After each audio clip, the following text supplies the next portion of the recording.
Stallion barn is nearing completion. The rubber is almost finished. They glue the floor, pack it down, and it is very important for the safety of the stallions. Over here is the wash bay for the stallions. It's fully padded right round the walls and on the floor. We have hot and cold water, and also the wash bay doubles up as a vet bay, so if there's any vet work to do with the horses, it's padded and fully safe for the well-being of the stallions. And these are the stallion boxes, big boxes, 5 metres by 5 metres.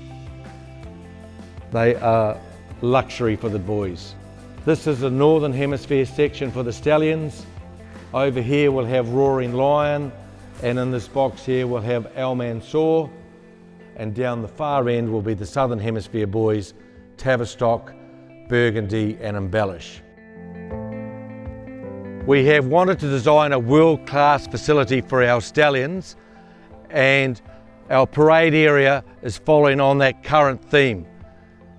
It is an auditorium type parade area with a full pathway right around where I'm standing here now, and on our open days it'll give a real good understanding of the product that we are parading here with the stallions. If we have a small group of clients, they can be on the steps, we can walk the stallions right up to them and they can feel part of it.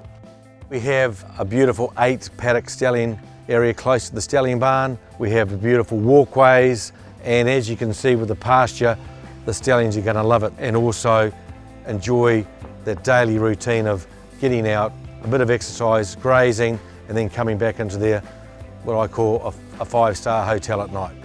In another month's time we'll have our first foals, which in the first couple of weeks there's going to be some Almansor foals, and the whole place is pumping. You know, everyone's really just is really behind this whole project.